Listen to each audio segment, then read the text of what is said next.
Et cette bénédiction, c'est Jésus-Christ. C'est lui qui est à Jésus-Christ. Il est béni. Il a la bénédiction dans sa vie. Dieu a visité la maison de cet homme Potiphar, l'homme qui était pécheur, l'homme qui n'a même pas eu le temps de vérifier, d'interroger cet homme Joseph. Il a juste écouté la voix de sa femme. Il ne se souvenait même pas que non, si aujourd'hui je suis comme ça, j'ai eu des bénédictions grâce à cet homme. Quand il a entendu la voix de sa femme, directement, il a mis Joseph en prison. Amen. Quelqu'un qui a Jésus-Christ. Moi, je pense que comme l'Esprit de Dieu est à nous, et cet Esprit-là va nous conduire à réfléchir. Amen.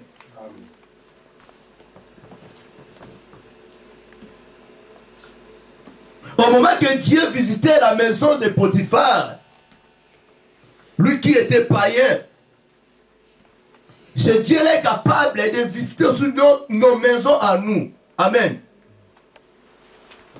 Puis moi, la maison que moi je parle aujourd'hui, ce matin, c'est notre corps. Amen. Dieu voulait faire quelque chose dans notre corps, dans nos corps, qui est son temple. Dieu avait visité la maison de Potiphar. C'est parce que Joseph avait entré Jésus-Christ dans la maison de Potiphar. Pendant que Joseph demeurait dans la maison de Potiphar, Jésus aussi demeurait dans la maison de Potiphar. Joseph partait avec son Dieu. Joseph partait avec ses bénédictions. Amen. Dans ma connaissance, cet homme Potiphar,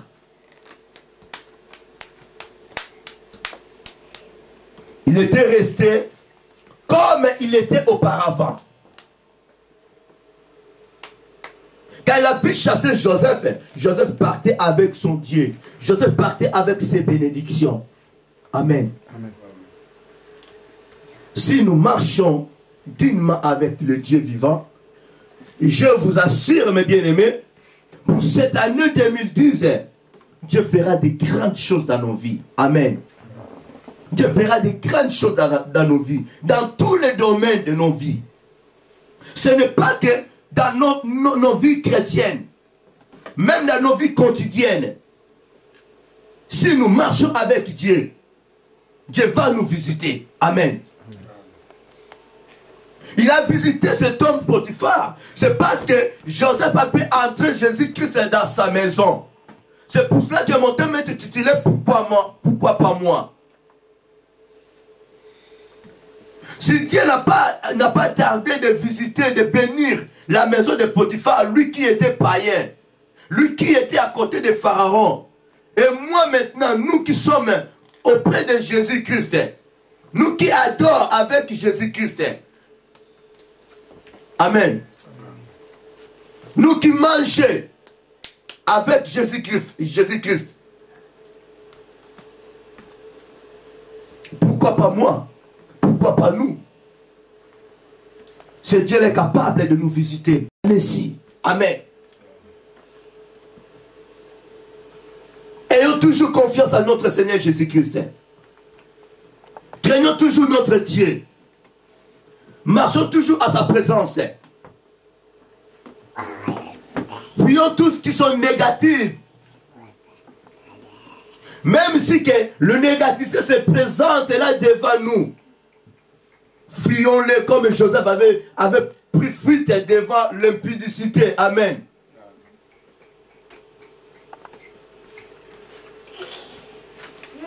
La Bible nous dit, fuyons l'impudicité.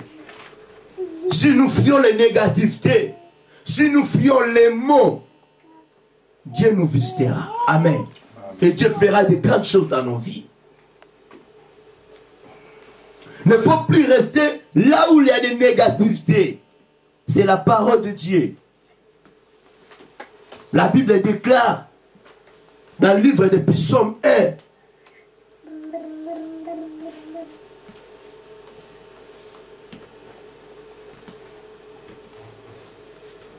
Amen. Lisons dans le livre des Psaumes, chapitre 1.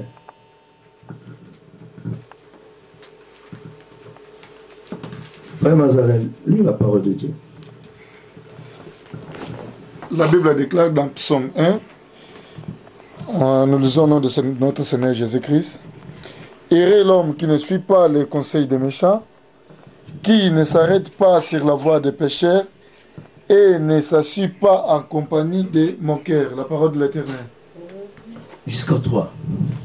Nous continuons.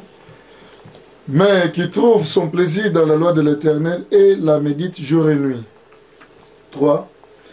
Il rassemble un arbre planté, il donne son fruit en sa saison et son feuillage ne se flétrit pas. Tout ce qu'il fait lui réussit. Parole de l'Éternel. Amen. Acclamons Dieu pour sa parole.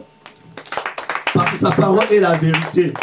Il ne ment jamais, il n'est pas un homme pour nous mentir. Joseph avait réussi dans sa vie, c'est parce que il n'a même pas donné du temps de rester assis là où il y a des négativités. Amen. Amen. Il a préféré de rester toujours ensemble avec son Dieu. C'est pour cela que parmi ses frères, il était toujours dans son comté, dans son coin. Amen. Amen. Parce que ses frères méditaient toujours de mal. Celui qui s'assied là où il y a des négativités, il ne peut jamais prospérer dans sa vie. Même dans sa vie chrétienne. Amen. Même dans sa vie quotidienne. Il ne peut jamais prospérer. Il ne peut jamais avancer. Dieu ne peut jamais le visiter. Parce qu'il est toujours distrait. Il s'est plongé là où il y a des négativités.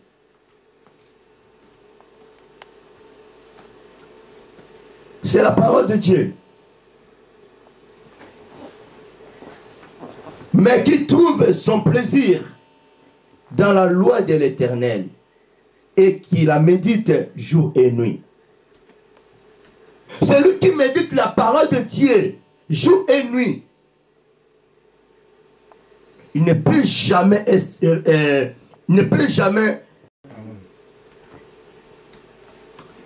Dieu ne peut jamais t'abandonner.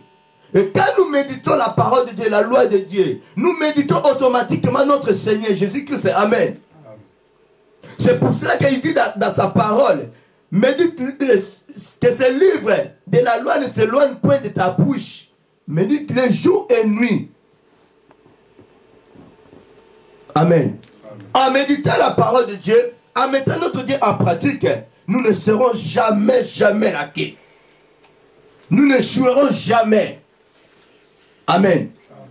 Même ici qu'il y a des blocages, même ici qu'il y a des barrières, même si que parents se présentaient devant nous, même si que Pharaon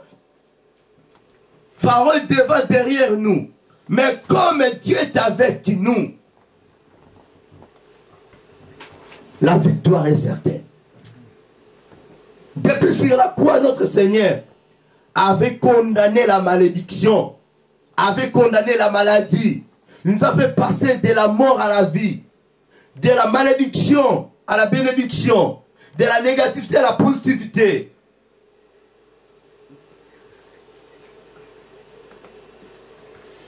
Mais pourquoi restons-nous toujours immobiles?